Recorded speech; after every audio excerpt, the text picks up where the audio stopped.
उसको लेकर मैं मुख्यमंत्री जी से मिलना चाह रहा था।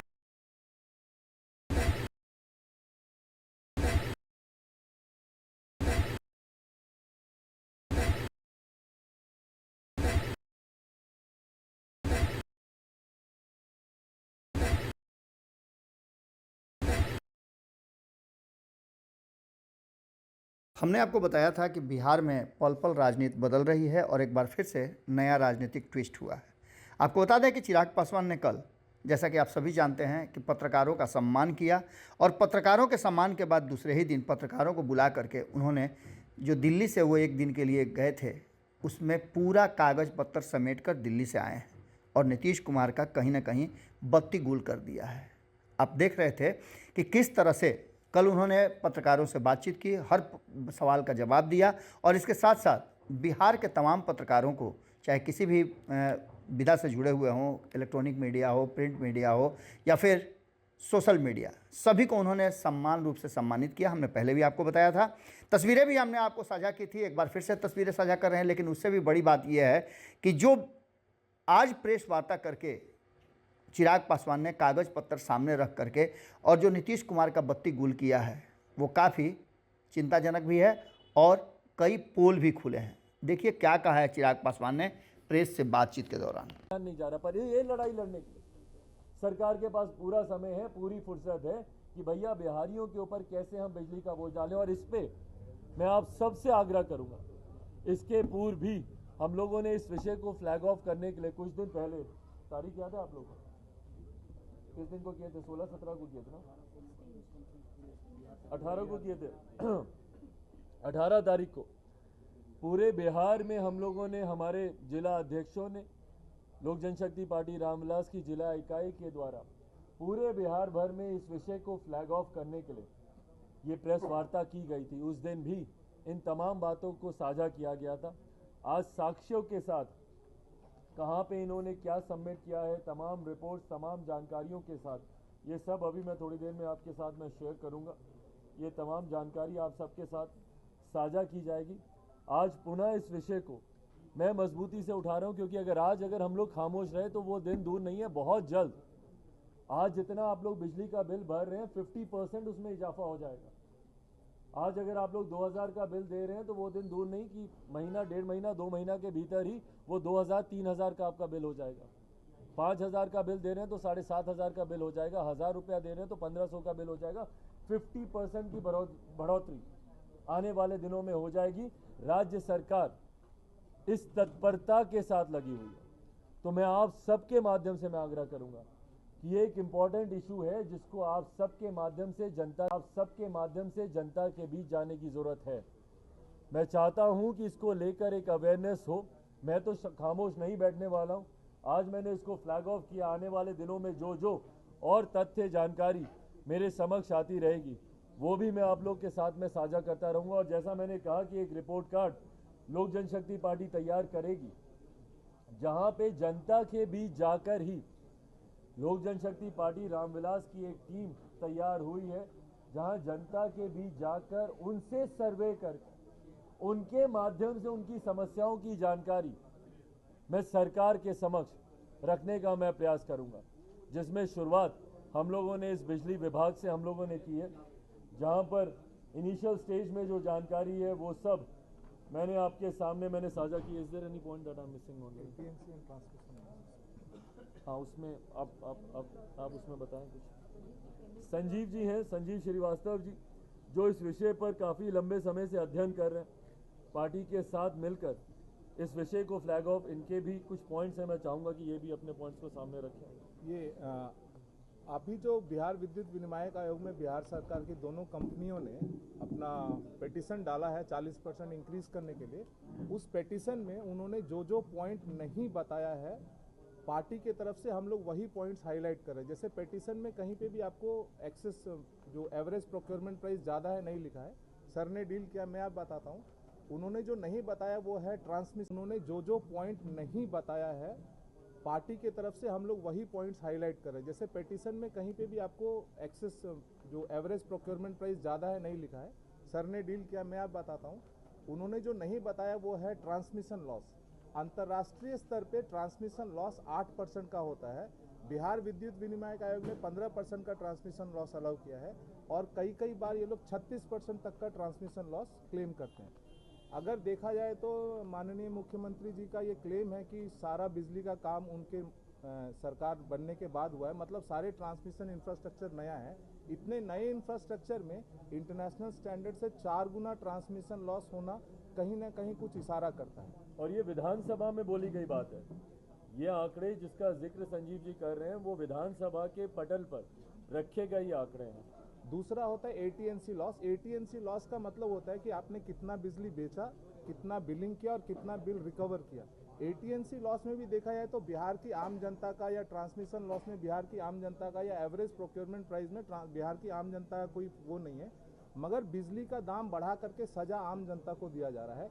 एटीएनसी लॉस मैक्सिमम जो है वो बिहार सरकार के पास है।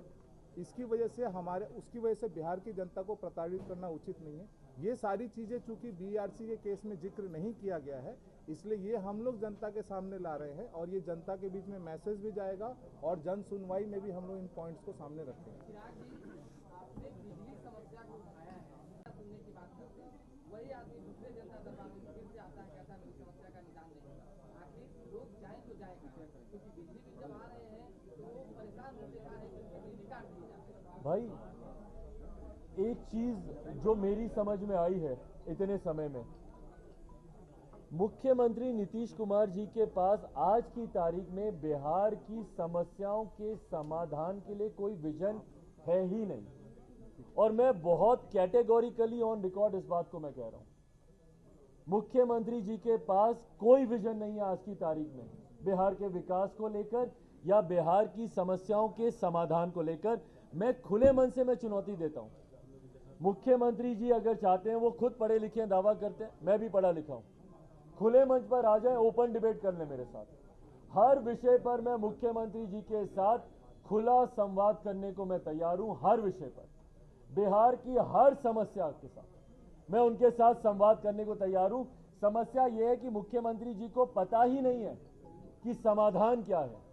जब कोई एक व्यक्ति किसी तरीके से उनके जनता दरबार में फॉर एग्जाम्पल बिजली की समस्या को लेकर पहुंच जाए तो मुख्यमंत्री जी को पता ही नहीं है कि उसकी समस्या का समाधान कैसे होगा, क्योंकि इतना स्ट्रॉन्ग नेक्सस मुख्यमंत्री नीतीश कुमार जी के संरक्षण में भ्रष्टाचार का इतना स्ट्रॉन्ग नेक्सस बन चुका है आज की तारीख में कि उस नेक्सस को कैसे तोड़ें ये मुख्यमंत्री नीतीश कुमार जी को भी नहीं पता। उनको भी संभवतः ये नहीं पता कि भैया हम लोग इतनी महंगी दरों पर हम लोग बिजली खरीद क्यों रहे हैं। 40% अगर बिजली में बढ़ोतरी अगर हम लोग कर रहे हैं तो हम लोग क्यों कर रहे हैं, क्या जरूरत है? क्या उन्होंने कभी कंपैरेटिव स्टडीज करने की कोशिश की दूसरे राज्यों के साथ? मुख्यमंत्री जी अपने आप को प्रधानमंत्री पद का दावेदार बनाने के लालच में दूसरे राज्यों में जाकर भ्रमण कर रहे हैं, दूसरे नेताओं के साथ हाथ जोड़ रहे हैं कि भाई मुझे प्रधानमंत्री चुन लो। क्या कभी दूसरे राज्यों में वो गए कंपैरेटिव स्टडी के लिए? क्या उन्होंने दूसरे राज्यों में जाकर मॉडल को पढ़ने की कोशिश की कि भैया इस राज्य में ये चीज इतनी अच्छी कैसे हो रही है, या यहाँ पे ये मॉडल इतना अच्छा क्यों चल रहा है, क्या है जो कि हम इस राज्य से सीखकर अपने राज्य में हम लोग। तो मुख्यमंत्री जी को जानकारी नहीं है भैया, he is got no vision. मुख्यमंत्री Nitish Kumar ji got zero vision for the betterment of our state and for the concerning issues of our state. उनको कोई आइडिया नहीं है भैया, उनको कुछ नहीं पता कि हम अपने आज की तारीख में मुख्यमंत्री जी से 5 स्कीम पूछ लीजिए कि बिहार का राजस्व बढ़ाना है तो मुख्यमंत्री जी कैसे बढ़ाएंगे? भाई जब तक आप प्रदेश के राजस्व को नहीं बढ़ाएंगे प्रदेश विकास कैसे करेगा?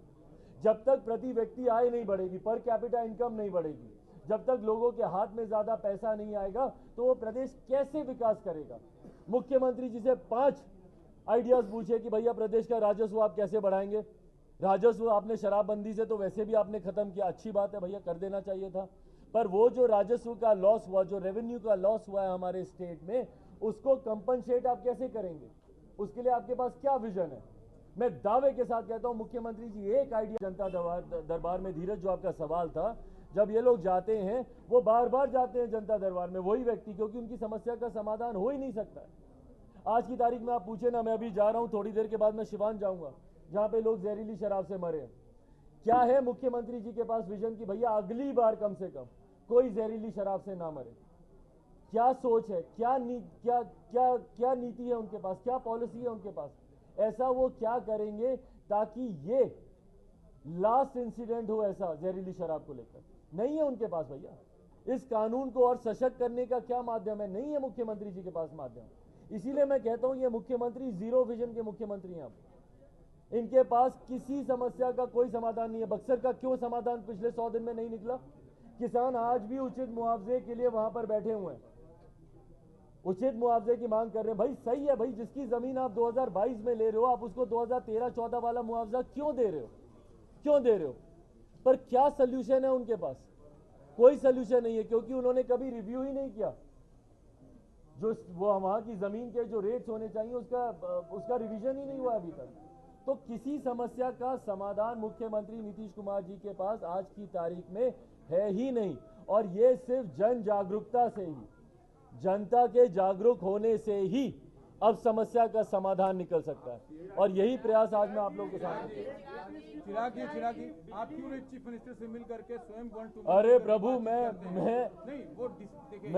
आज के दिन में सबसे सस्ता बिजली। और भाई एक मिनट, मैं आ रहा हूँ बीबीसी पे, मैं आ रहा हूँ भाई। बीबीसी बिहार के लिए चिंता का विषय नहीं है। मैं रिन्यूएबल सोर्स ऑफ एनर्जी की बात, जिसका जिक्र आपने किया, रिन्यूएबल सोर्स ऑफ एनर्जी ही आने वाले समय में देश नहीं दुनिया का, भाई रिसोर्सेज लिमिटेड हैं, इवेंचुअली साधन संसाधन सब समाप्त होंगे। Non renewable source of energy एक परमानेंट स्थायी विकल्प नहीं हो सकता। आपको रिन्यूएबल सोर्स ऑफ एनर्जी की दिशा में आपको जाना पड़ेगा। और भारत, मैं बिहार की बात नहीं कर रहा, भारत दुनिया के पटल पर एक स्ट्रॉन्ग एम्बेसडर के तौर पर उभर रहा है। आज की तारीख में हमारे प्रधानमंत्री G20 की अभी हम लोग अध्यक्षता कर रहे हैं, हम लोग होस्ट कंट्री हैं G20 के इस बार, और हम लोग प्रमुखता से देश के एनवायरनमेंट, दुनिया के पर्यावरण को बचाने के लिए रिन्यूएबल सोर्स ऑफ एनर्जी की तरफ हम लोग मूव कर रहे हैं। और हम लोग दूसरों को भी हम लोग प्रोत्साहित कर रहे हैं कि भैया आप जुड़े इससे। और वहां पर अगर हमारे मुख्यमंत्री खुद अगर इस चीज को अगर प्रमोट नहीं करते या उनको जानकारी ही नहीं है, मैं बार बार कहता हूं कई जगह पर कई विषयों पर उनको जानकारी ही नहीं होती मुख्यमंत्री नीतीश कुमार जी को, और यही कारण है कि हम लोग अभी भी ऐसी परिस्थितियों में उलझे हैं। आपका जो सवाल था, हम लोग का सभी हिंदुस्तानियों का छाती चौड़ा हो गया था जिस दिन प्राइम मिनिस्टर ब्रिटेन बोरिस ने ये बोला था, there is only one sun, one grid and one man, that is prime Narendra Modi. Hindustan मंत्री नीतीश कुमार जी से नहीं हो सकती। सिंस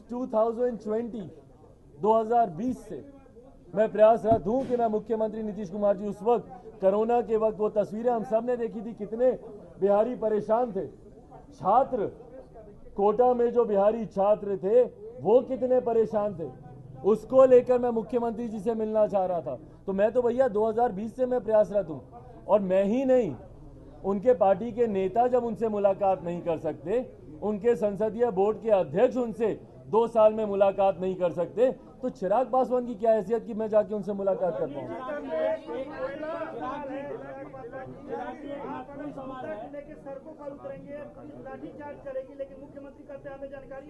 मुख्यमंत्री, मैं चाहूंगा कि ये विजुअल्स ना आप कट पेस्ट कीजिए।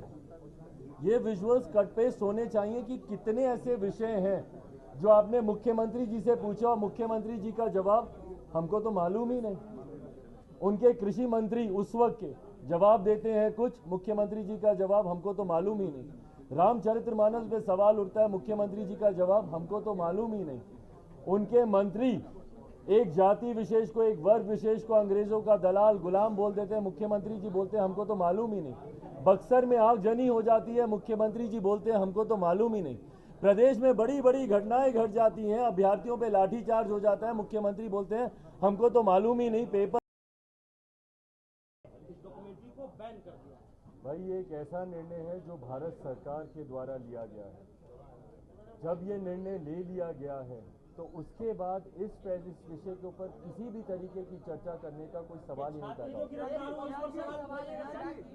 नहीं, बिल्कुल मैं छात्रों पर मैं जरूर सवाल उठाऊंगा, मैं बिल्कुल करूंगा। भाई छात्रों के साथ इस तरीके का बर्ताव उचित नहीं है। बट हाँ, जब कोई सरकार या कानून के द्वारा कोई फैसला लिया जाता है उसका भी हम सबको सम्मान करने की जरूरत है। डील वाले बयान पे तेजस्वी यादव ने कहा है कि हमारी जेडीयू से इस बात की डील हुई है कि आने वाले दिनों में भाजपा की समाप्ति हो, भाजपा को खत्म हो जाए और इसमें उपेंद्र कुशवाहा को सहयोग करना है। भाई मैं खैर आपका जवाब दूंगा, पर उससे पहले मैं चाहूँगा कि अब अगर मैं पॉलिटिकल क्वेश्चन आंसर्स में उलझा तो जो मेरा मकसद है आज का कि ये विषय हाईलाइट होना चाहिए, कल को मुझे हेडलाइंस कुछ और ही मिलेगी।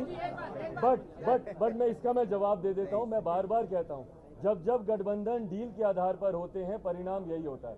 गठबंधन डील के आधार पर नहीं, सिद्धांतों के आधार पर होने चाहिए। बिहारियों की सोच को मद्देनजर रखते हुए होने चाहिए, ना कि राजनीतिक दल और उनके नेताओं को। Thank you.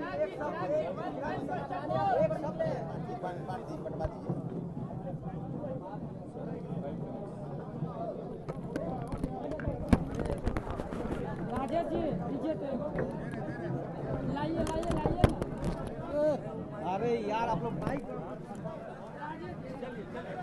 अगर ये वीडियो पसंद आई और वह बिहार के राजनीति और बिहारियत से सरोकार रखेनी तो सब्सक्राइब बटन दबा के चैनल के सब्सक्राइब कर ली। ओजे एगो घंटी बा, ओकरा बटन दबा देला से कुल सटीक और मारक खबर रुआ मुफ्त में मिल जाई। अगर रुआ पत्रकारिता के हमनी के नया प्रयोग में सहयोग कर चाहतानी तो ज्वाइन बटन दबा दी। पेटीएम नंबर नोट कर ली 9386816700। धन्यवाद।